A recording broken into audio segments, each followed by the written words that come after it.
Jesus, vai ser falada pelo Guilherme, ele que é da União Espírita Cristã de Vila Velha, Guilherme Schubert.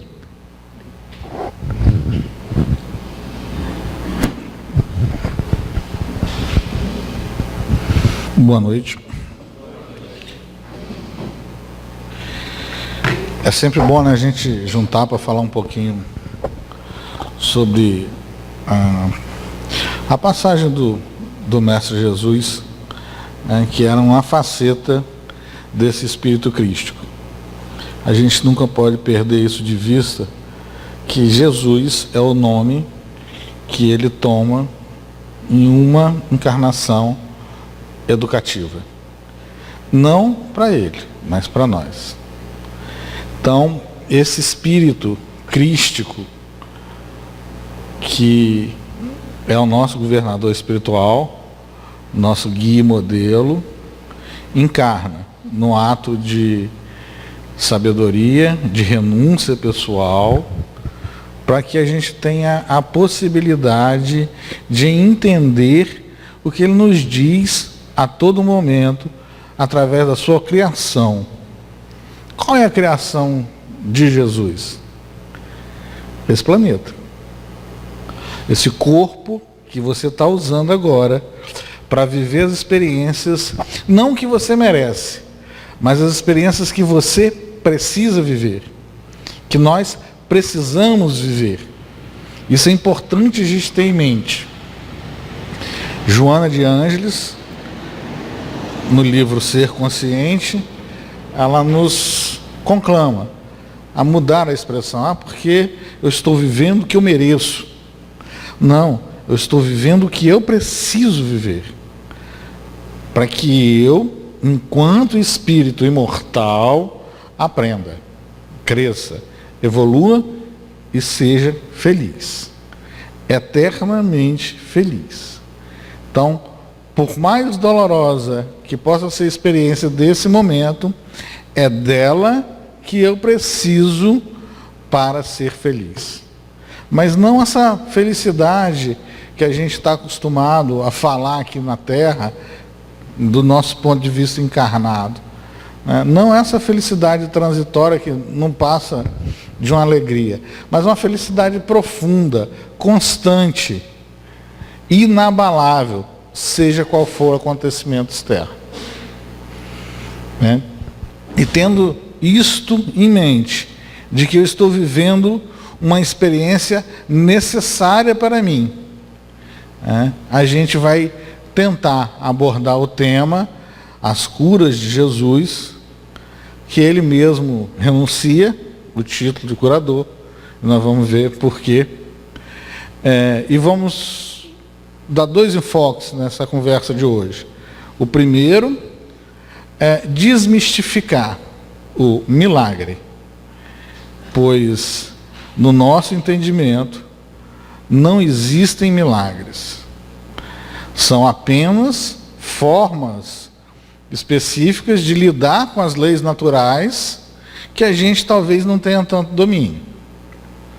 Porque se a gente pega um homem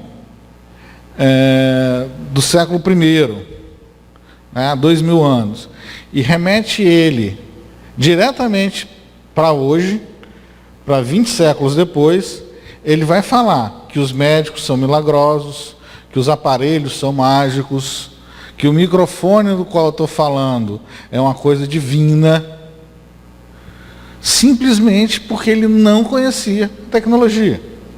Ele não sabia lidar com onda eletromagnética.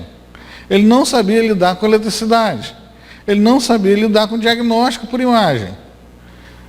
Então, você pegar um homem de 20 séculos atrás, trazê-lo agora, pegar um celular e falar com um chinês do outro lado da Terra, vendo o chinês, ele vai falar que você é um Deus.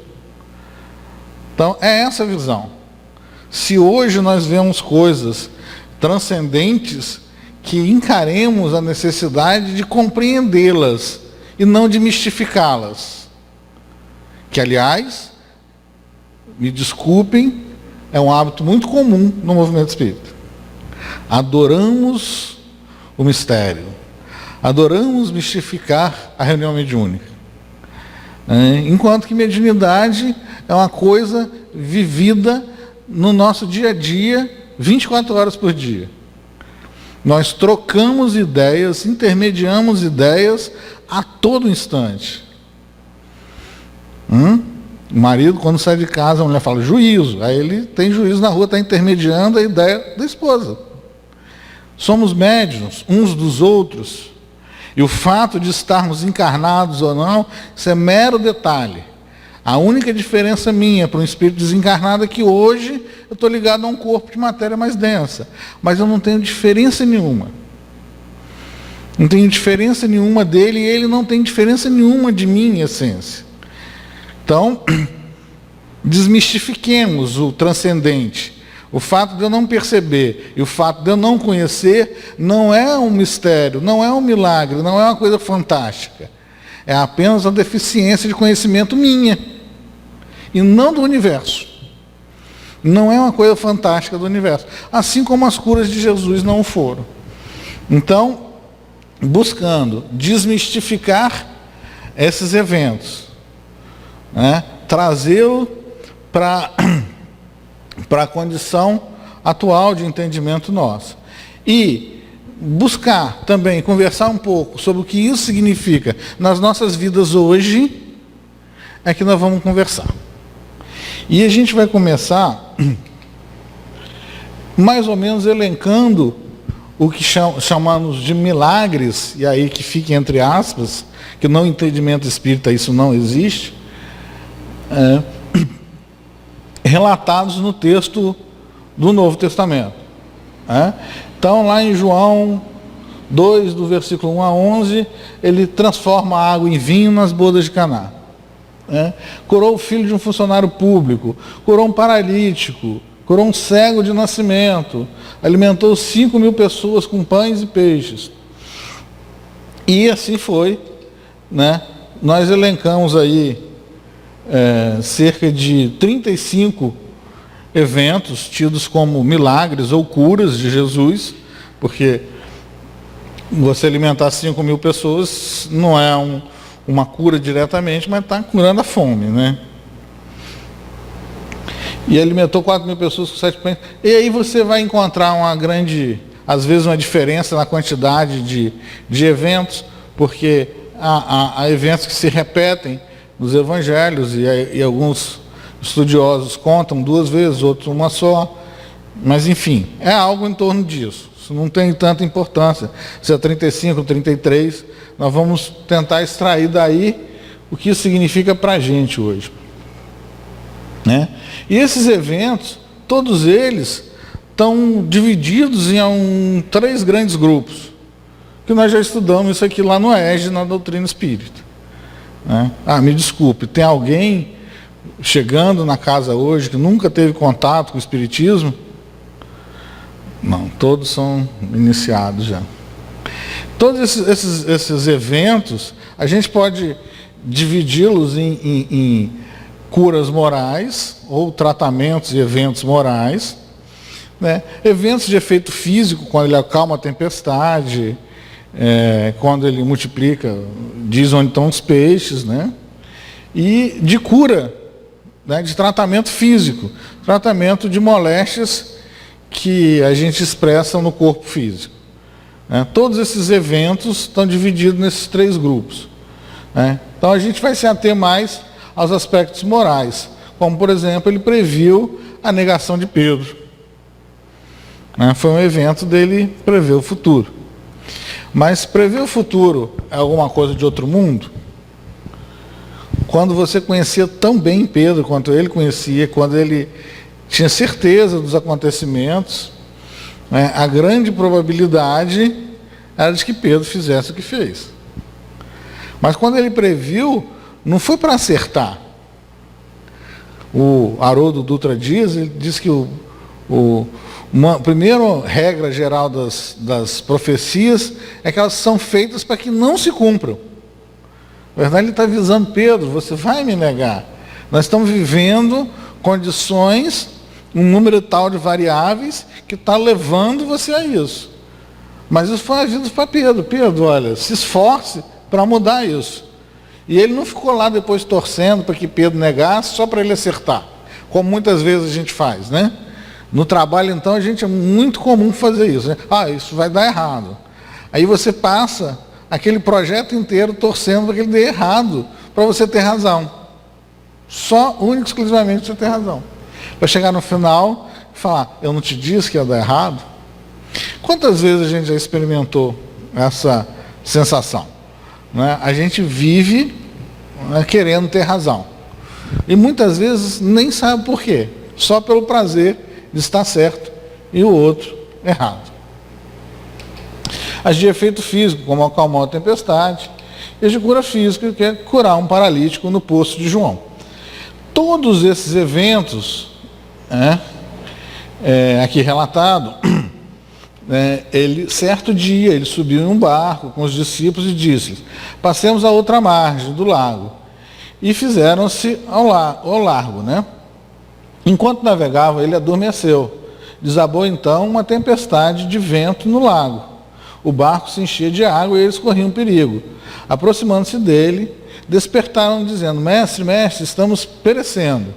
Ele, porém, levantando-se, conjurou severamente o vento e o tumulto das ondas. Apaziguaram-se e houve bonança. Disse-lhes então, onde está a vossa fé? Com medo e espantado, eles diziam entre si, quem é esse que manda até nos ventos e nas ondas, e eles lhes obedecem? Esse foi o fenômeno de acalmar a tempestade. Curando um paralítico no poço. Depois disso, por ocasião de uma festa dos judeus, Jesus subiu a Jerusalém. Existe em Jerusalém, junto à porta das ovelhas, uma piscina, que em hebraico se chama Betsada, com 5 pórticos. Sobre esses pórticos, deitados pelo chão, numerosos doentes, cegos, coxos e paralíticos, ficavam esperando o borbulhar da água, porque o anjo do Senhor descia de vez em quando à piscina e agitava a água. O primeiro, então, que aí entrasse, depois que a água for agitada, ficava curado. Qualquer que fosse a doença. Encontrava-se aí um homem doente, havia 38 anos. Jesus, vendo-o deitado e sabendo que já estava assim havia muito tempo, perguntou-lhe, queres ficar curado? Olha que estranho, né? Imagine se você, paralítico, há 38 anos, chega alguém e pergunta, você quer ficar curado? E respondeu o enfermo, Senhor, não tenho quem me jogue na piscina quando a água é agitada. Ao chegar, outro já desceu antes de mim. Disse-lhe Jesus, levanta-te, toma o teu leito e anda. Imediatamente o homem ficou curado, tomou o seu leito e se pôs a andar. Ora, esse dia era um sábado. Aí depois desenrola-se uma história com fariseus. E um terceiro, uma cura de um corpo, né? Para definirmos de alguma... Nós vimos 3 eventos. Todos os 3 têm uma coisa em comum. Todo mundo falou de fé. Você não apaziguou os ventos porque você não tinha fé. Você ficou esperando ali 38 anos porque você acreditava que se entrasse no poço, logo ele borbulhar, você ficaria curado. Mesmo de uma enfermidade de 38 anos. Então, todos esses eventos falam de fé, que a gente pode entender, sob a luz da doutrina espírita, como vontade. Faltou vontade àqueles para acalmar os ventos. Faltou vontade, né? Revelou-se uma enorme vontade àquele paralítico de acreditar, né, que aquela água agitada era uma bênção divina. Né? E por que Jesus, no caso específico desse paralítico, perguntou para ele, queres ficar curado? Porque simplesmente ele respeita a nossa vontade. Por mais óbvio que pudesse parecer, Jesus, a inteligência, a individualidade, que criou esse planeta, que projetou a geologia desse planeta, que projetou a biologia desse planeta, que projetou esse corpo que a gente está usando, ele perguntou: você quer ficar curado? Porque ele respeita a sua vontade.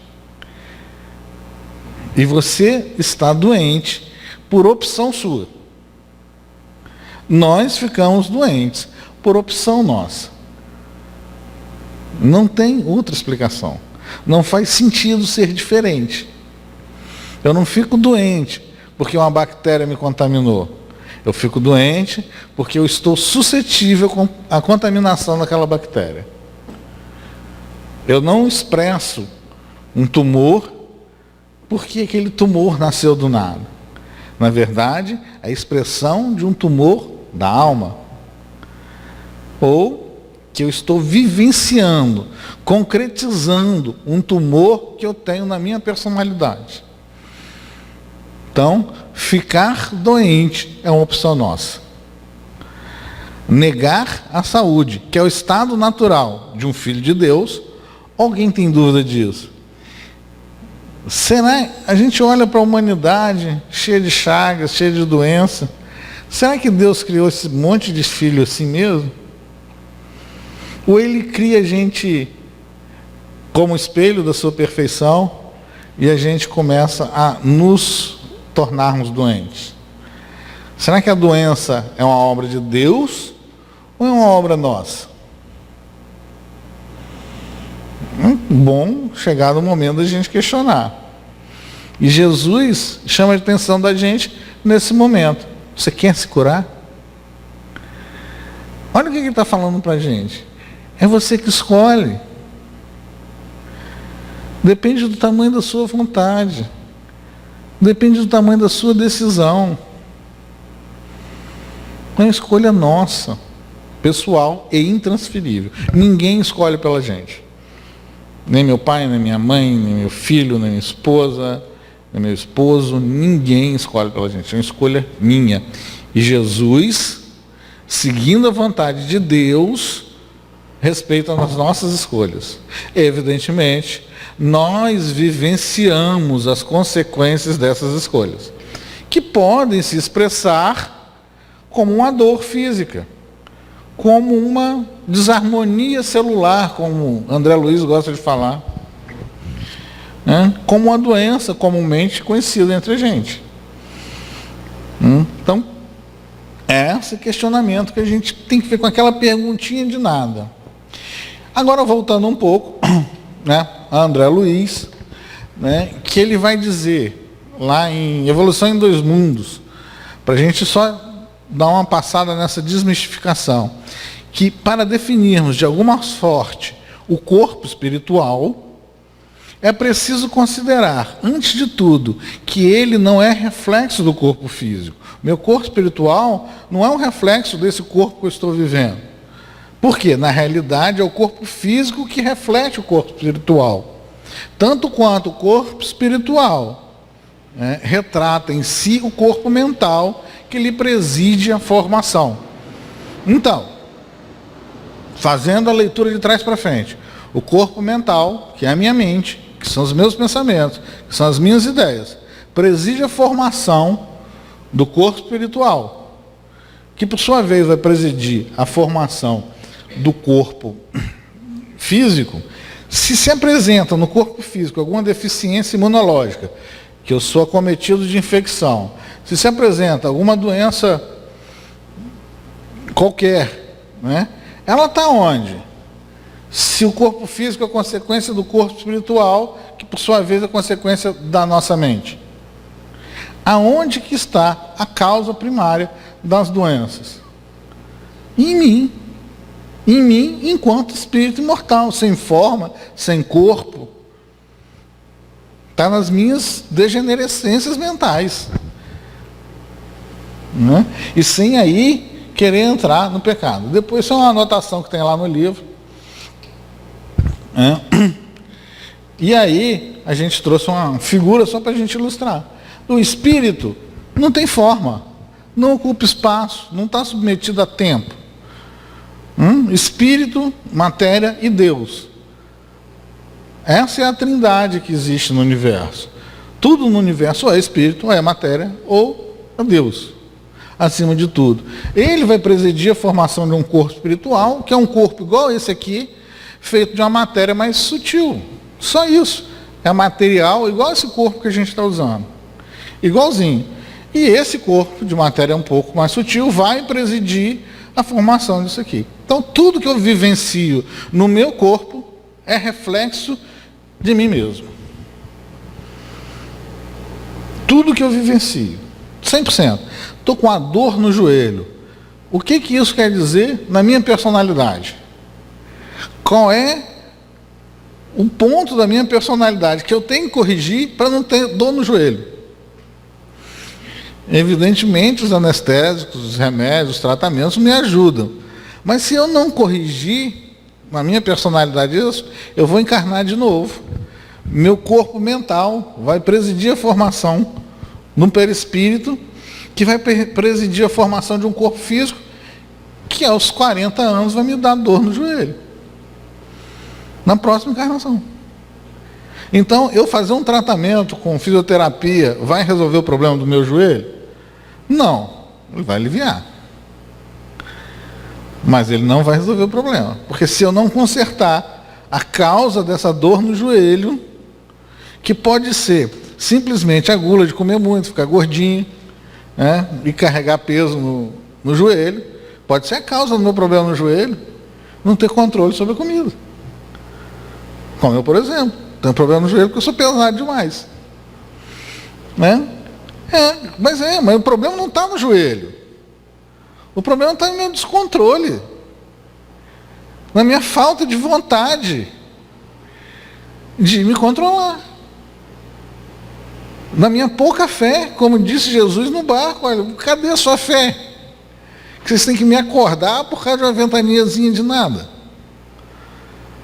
Imagina um dia que vocês tiverem que fazer um planeta inteiro, vocês com medo de lidar com a ventania, uma água mais agitada. Mas o problema não está no meu joelho. O problema está lá onde? Na minha vontade de fazer a coisa certa. Então, quem é que pode curar o meu joelho? É Jesus? É Deus? É o ortopedista? Não. Só eu. Mas o que tem que acontecer para eu curar meu joelho? Eu tenho que querer ser curado. Querer de verdade. Porque uma dor no joelho, gente, isso às vezes dá um prazer. Você chega em casa, nossa, meu joelho está doendo. Aí você não precisa ajudar a mulher a arrumar a casa. Meu filho, vai ali na padaria comprar o pão para mim. Né? E eu começo a fazer dessa dor no joelho uma muleta, um prazer. Aqui, eu não quero curar aquela dor no joelho. E isso pode ser, para a gente não extrapolar para outras situações mais graves. Quantas vezes a gente se apega a um problema? Porque aquele problema me torna o centro das atenções. Ou eu acho que vai me tornar. Porque chega um determinado momento que eu encho o saco dos outros. Porque eu só falo daquele problema. Eu não quero resolver aquele problema. Eu não quero me curar. E Jesus me pergunta a toda manhã, você quer curar o joelho? Aí eu vou lá, sento, né, tomo um café da manhã cheio de coisa e falo, quero curar meu joelho. Eu não quero curar minhas dores que eu ainda estou vivenciando. Porque a hora que eu quiser, eu vou começar a aprender com ela. Dor não é castigo divino. Não é vingança de Jesus por nada que a gente tenha feito. É um carinho. Né? É um carinho que ele faz com a gente. É uma conversa em particular. Eu vi uma entrevista domingo do general Vilas Boas, o comandante do Exército Brasileiro, e ele está passando por um problema de saúde muito sério. E ele falou uma coisa muito interessante, que diz que quando Deus quer ter uma conversa particular com a gente, Ele nos dá uma doença muito séria. Isso é o quê? É um pai chamando um filho para dizer, meu filho, vem cá, senta aqui, vamos conversar. Só que com dimensões temporais, espaciais, bem mais complexas. Porque ele está falando, Jesus, quando respeita a sua vontade, é porque Jesus vê em mim, vê em você, vê em todos nós, naquele bandido, assassino, estuprador que está preso, um Deus. Porque a gente tem que lembrar que esse Jesus, esse Cristo, que a gente tem como modelo e guia, já passou por todas essas nossas experiências. Então ele pode falar, meu filho, dá para fazer. Porque ele já fez. E já ajudou muitos de nós a fazê-lo. Ou vocês acham que Chico nunca cometeu erros nas suas N encarnações? Nunca viveu experiências dolorosas? Já nasceu, foi criado, pronto, Chico Xavier. Papa Francisco, já nasceu aquele santo homem, por assim dizer. Não, todos eles já vivenciaram tudo isso que a gente está vivenciando. E uma certa vez, se vocês me permitem contar a história, um estudante do ESD lá da casa que eu frequento, falou que não acreditava que Jesus tivesse vivido experiências como essas nossas, similares às nossas. E alguém virou para ele e falou, não é isso que você não acredita. Você não acredita que você, vivendo essas experiências, um dia tem que viver a experiência de um Cristo. Que você tem que se esforçar para ser um Cristo. Porque quando eu nego a experiência de Jesus na minha condição, na verdade eu estou querendo abrir mão da minha condição de Cristo. Porque se ele viveu como eu vivi, quer dizer que dá para ser Cristo, mesmo vivendo o que eu estou vivendo. Se eu negar isso, eu nego a minha necessidade, meu destino de ser um Cristo. Mas aí eu preciso de querer. Eu preciso querer curar a minha dor no joelho. Então, ficou entendido que não tem milagre, não tem doença que não seja do Espírito. Todas as doenças estão dentro de mim, estão na minha personalidade. Então, quando eu estou expressando alguma coisa no meu corpo físico, eu tenho que aprender com isso. O que isso quer me dizer? Aonde que está o meu problema de verdade? Onde é que está a causa dessa dor? Mas não é assim, talvez essa seja do corpo. Não, todas as dores, todos os problemas têm uma origem, uma causa primária na minha personalidade. E são, na verdade, lições pedagógicas que eu estou vivenciando. Pelo amor de Deus, vamos parar de achar, eu mereço viver isso. Não, eu preciso viver isso para aprender alguma coisa e eu tenho que descobrir. E André Luiz vai nos dizer, vamos ler rapidamente porque a gente vai continuar. Temos particularmente no centro coronário o ponto de interação entre as forças determinantes do espírito e as forças fisiopsicossomáticas organizadas. Forças fisiopsicossomáticas é o nosso corpo físico. André Luiz usa essa expressão.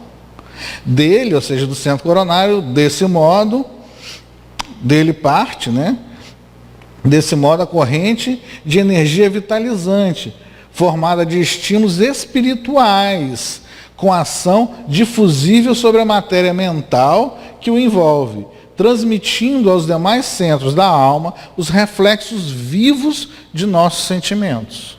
Quando eu odeio alguém, quando eu fico irritado com alguém, eu, através do meu centro coronário, eu vou refletir esses sentimentos, as minhas ideias, as minhas ações, quanto esses mesmos centros, interdependentes entre si, imprimem semelhantes reflexos nos órgãos e demais implementos de nossa constituição particular, plasmando em nós próprios os efeitos agradáveis ou desagradáveis da nossa influência ou conduta.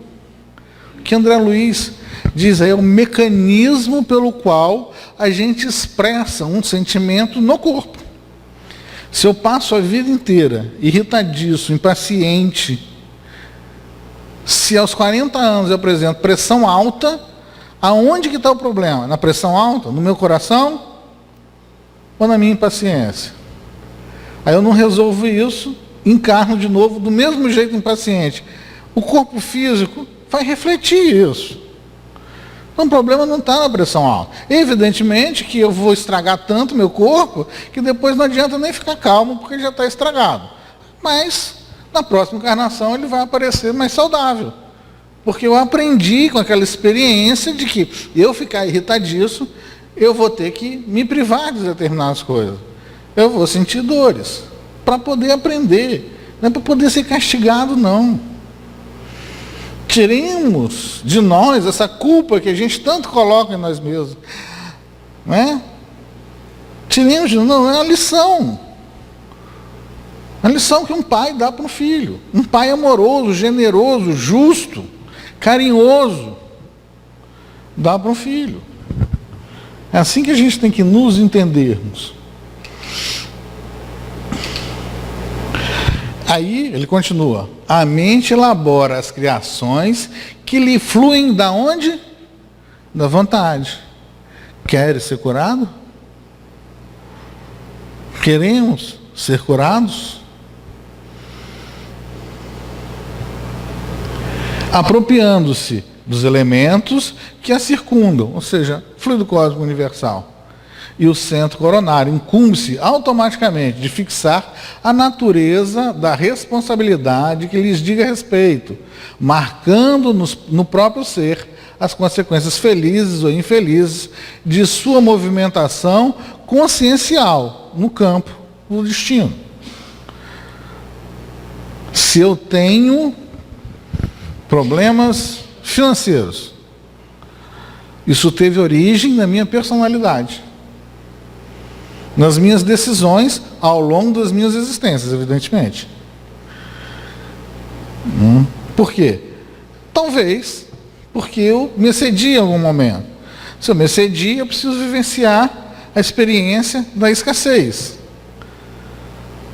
né? E assim sucessivamente. E Emmanuel vai dizer a mesma coisa, lógico que com seu estilo próprio. Aliás, verdade seja dita, tudo que eu estou falando aqui estava na leitura inicial. Às vezes é até chato, né? Quando faz uma leitura de Emmanuel, ele fala a palestra inteira em 2 páginas e 15 minutos. 15 minutos não, 2 minutos de leitura, né? Ele falou tudo que eu estou falando aqui naquela leitura para nós. Naquele texto, ele falou tudo isso. Ele tem uma capacidade de síntese incrível. E aí ele fala tudo isso que André Luiz falou de uma forma mais científica, ele fala de uma forma mais amorosa, mais palatável para a grande maioria de nós. E ele diz que a mente é o espelho da vida em toda parte. Ergue-se na terra para Deus sobre a égide do Cristo, a afeição do diamante bruto, que arrancado ao ventre obscuro do solo, avança com a orientação do lapidário, que é Jesus, para a magnificência da luz.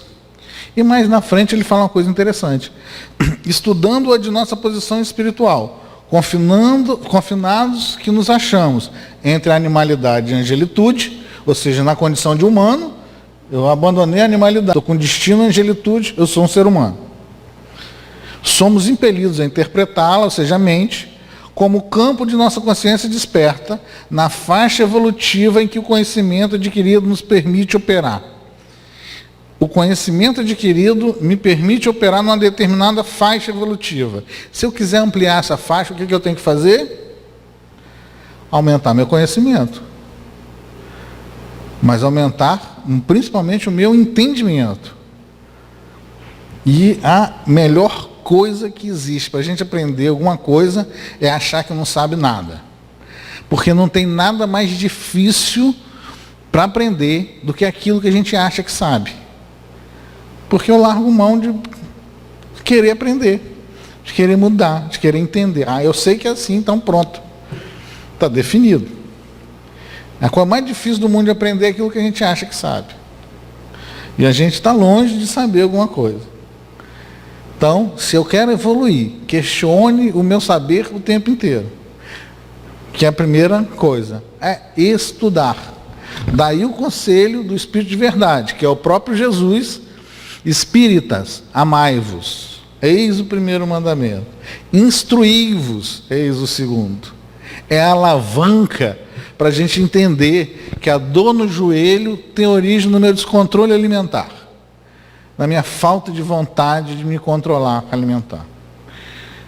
Que o meu câncer tem origem no meu egoísmo, na minha concentração de energia que explode num tumor. Eis as nossas condições, os nossos convites. Que se eu não gosto de vivenciar essa dor, cabe a mim mesmo me curar. Não são os médicos, não é a evolução da farmacologia com remédios maravilhosos que vão me curar, porque eu vou refletir isso na minha vida de alguma forma. Isso chama-se amor e justiça divina. Eu tenho total domínio sobre a minha vida. Não depende de ninguém, depende de mim mesmo. Até o Cristo respeita as minhas decisões. Até o Cristo respeita as minhas vontades. E é ela que eu tenho que dominar.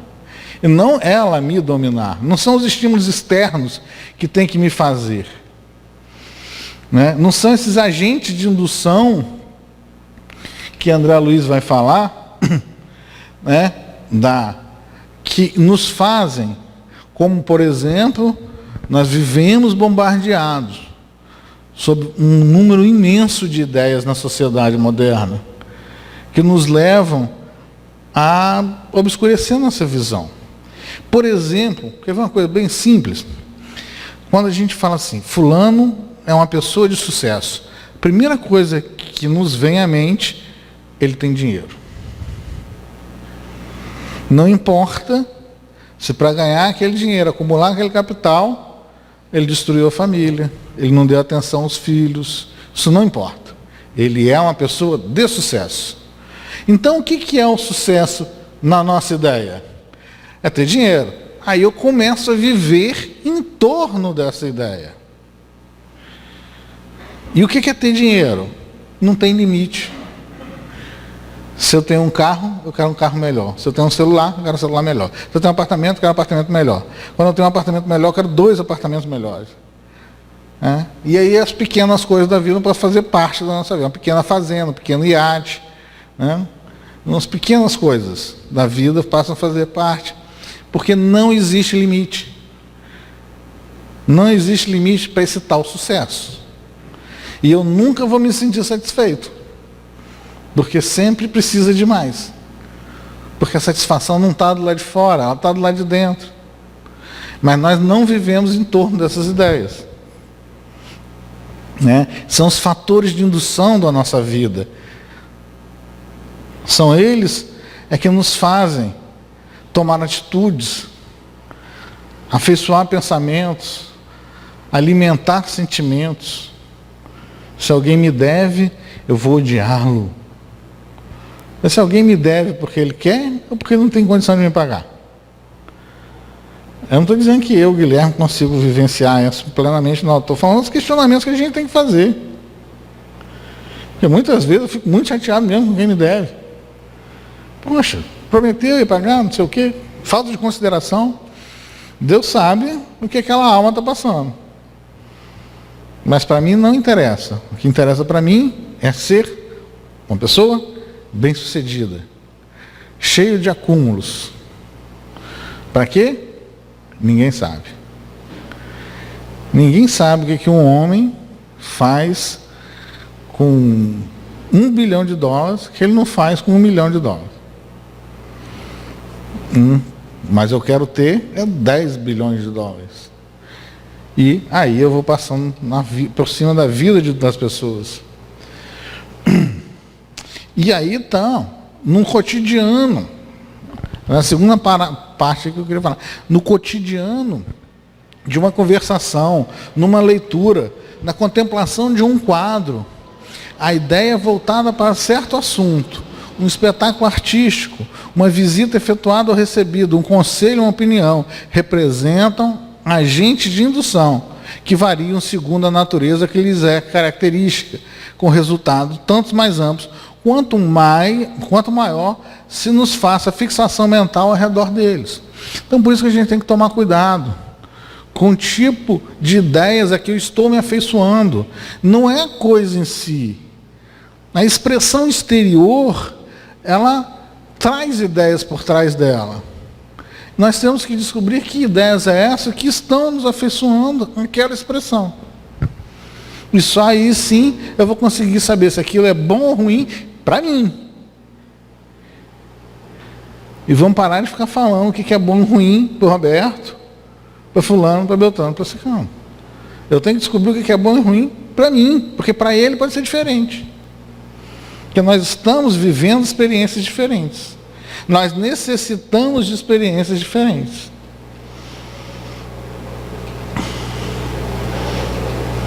E o grande agente de indução para nós é o Cristo. Mas é o Cristo, a pessoa de Jesus, o que ele falou, o que está escrito na Bíblia. Será que é isso que é o agente de indução do Cristo? A grande cura que ele vai trazer para o planeta Terra é isso? É salvação? O sangue de Jesus na cruz lavou todos os meus pecados? Será que é ele que vai me libertar de mim mesmo? Ele que respeita a sua vontade, até quando você tem 38 anos de paralítico, perguntando se você quer se curar? Não. Jesus é um grande renovador de ideias. E são essas ideias que me farão um homem feliz e saudável. Um espírito que vai refletir em seus corpos espirituais e físicos aquilo que tem dentro dele. São essas ideias renovadoras que Cristo traz. E é pouca coisa, gente. E é simples. Essa é a grande cura do Cristo. Não é o cego que ele cura e fala, tua fé te curou. Vá e não peques mais. Esse pecado é se afastar da vontade do Pai. É se afastar dessas ideias. É isso que me faz refletir no meu corpo físico alguma enfermidade. Alguma falta de saúde. Nós somos, por definição, seres saudáveis. E nós imprimimos em nós mesmos a falta de saúde. É o contrário. Nós somos, por definição, saudáveis. Nós somos, por definição, felizes. Porque se não fosse assim, não faz sentido a gente falar em justiça divina. Ele cria filhos saudáveis e felizes. E nós imprimimos em nós mesmos os nossos problemas. E o grande fator de indução na nossa experiência nesse planeta é o Cristo Jesus. E como é que ele faz isso? É falando? Será que ele vai lá e fala um monte de coisa? Então tomemos como base o seguinte, senhores. O evangelho que está lá escrito não representa 1% do evangelho vivenciado por esse Espírito. Aquilo que está lá é uma anotaçãozinha de canto de página da experiência do Cristo com a gente. Essa experiência sim, é um grande fator de indução. Essa experiência é ele dizendo, você pode fazer. E se um dia eu quiser ajudar alguém, não é recriminando ou dizendo o que ele tem ou não que fazer, impondo a minha vontade sobre ele. É eu fazendo, para que ele veja que ele também pode. Então não é falando que você tem que fazer isso ou aquilo, você está certo nisso ou aquilo. Né? Nos ambientes religiosos, inclusive no movimento espírita, na casa espírita, nós vivemos vigiando as vidas dos outros. Porque fulano bebe, fulano não estuda, fulano não vem na doutrinária quinta-feira, como se fosse uma missa. Fulano está sumido da casa espírita. Nós vivemos fazendo isso. Ao invés de eu trabalhar, me esforçar para mudar, e seguindo o exemplo daquele que é meu guia e modelo, olha, eu fiz assim, você é capaz de fazer, mas você tem que querer fazer. Não sou eu que vou mudar você. Jesus veio sim, nos salvar, entre aspas, à medida que ele diz para a gente que eu posso me libertar de mim mesmo. Não é me libertar do meu vizinho, da minha esposa, do meu esposo, do pai chato, do chefe chato. É eu libertar de mim mesmo. Porque, como diz Emmanuel, a mente é o espelho da vida. E são as novas ideias que ele implanta, experienciando na manjedoura a ideia de humildade. Na carpintaria nazarena, a ideia do trabalho. Que ele trabalhou com o pai dele, desde criança. E a gente vive querendo se aposentar. Quando eu me aposentar, eu vou para a casa espírita, vou trabalhar na casa espírita. Nada. Você nem se aposenta, nem trabalha na casa espírita. Porque na hora que você se aposenta, você desencarna. Nas bodas de Caná, anuncia a ideia do auxílio desinteressado à felicidade do próximo. No socorro aos doentes, cria a ideia de solidariedade. É isso que a gente tem que buscar no Evangelho. São as ideias, a experiência, o texto está lá como lembrança.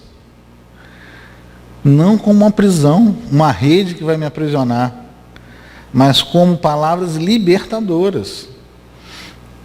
No Sermão das Bem-aventuranças, que para mim é a receita da felicidade do espírito imortal, plasma a ideia da exaltação dos valores imperecíveis do espírito sobre a exaltação passageira da carne.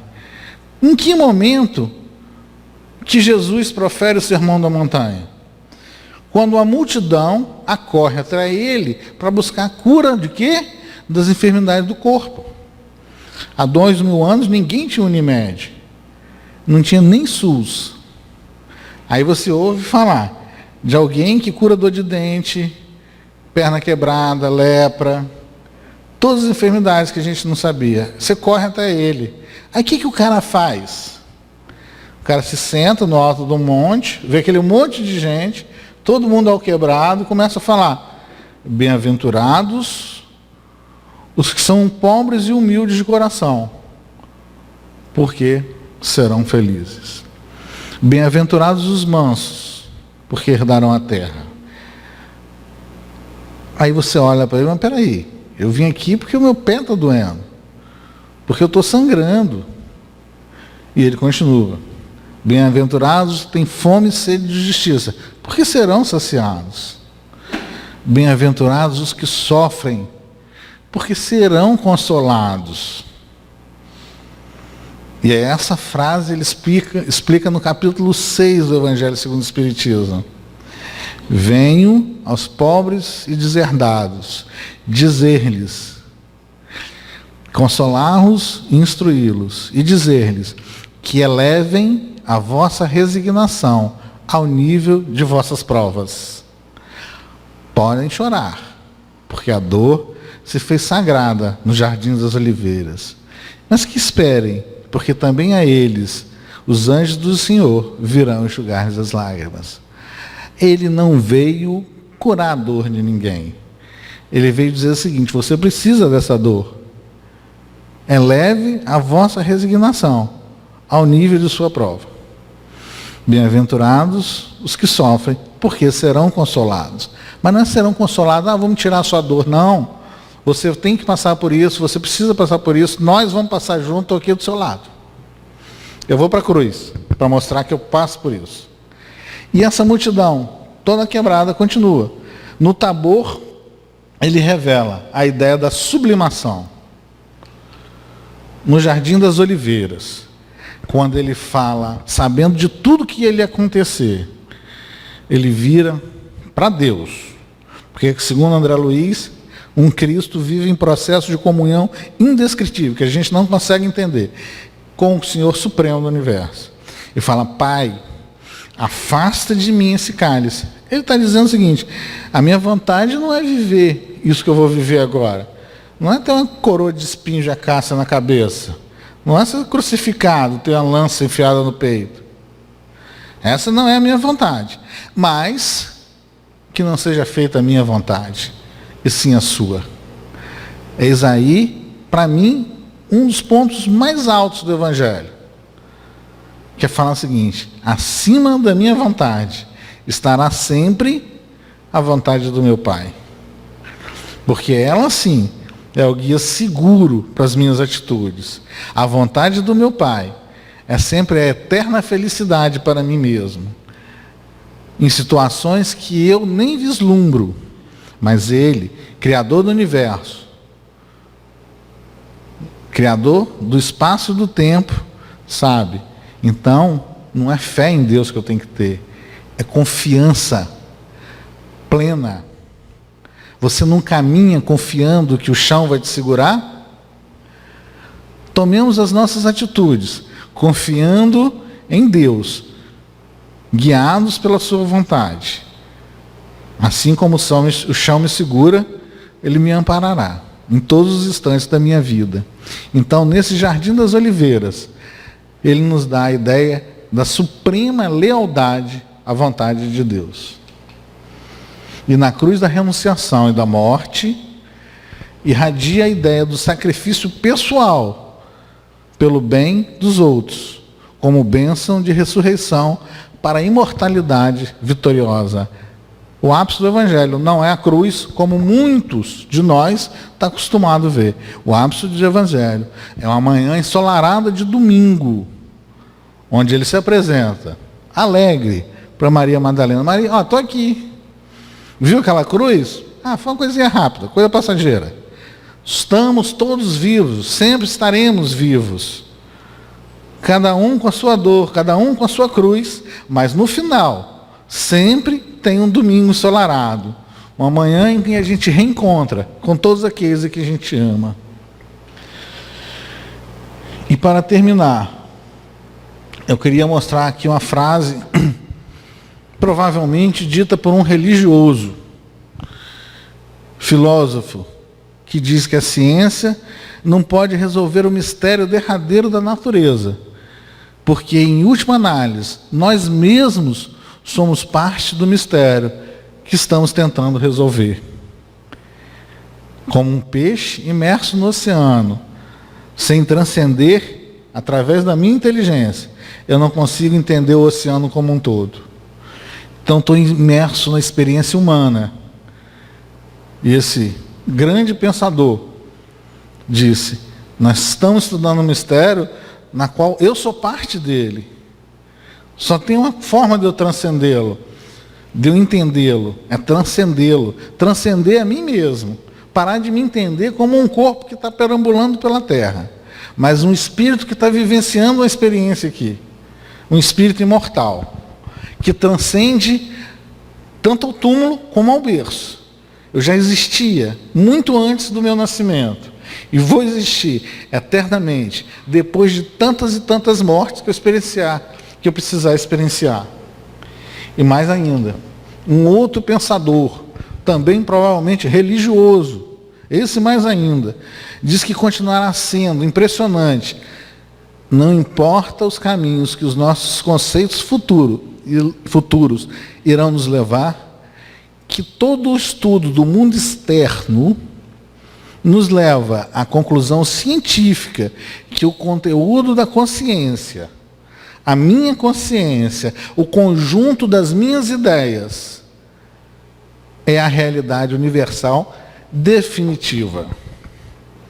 E por incrível que possa parecer, foram dois estudiosos da ciência física, Max Planck e Eugênio Poinger, que disseram isso. Quanto mais se estuda a realidade exterior, mais se descobre que a única realidade concreta, a única coisa imperecível são as ideias que eu cultivo e que eu busque cultivar, as ideias que o Cristo Jesus me trouxe com as suas experiências, as ideias que Ele me acalenta todos os dias com o sol que nasce, com a oportunidade de querer sim me curar, de verdade, com a oportunidade de mudar o meu destino. Ele me dá um dia novo, um ano novo, uma vida nova, um novo renascimento. É tudo novo, Ele nos renova a todo instante. Que queiramos, assim como o coxo do poço, nos curarmos de verdade. Esse Eis a cura do Cristo, a sua experiência sobre a terra, como fator de indução às nossas vidas. Muito obrigado.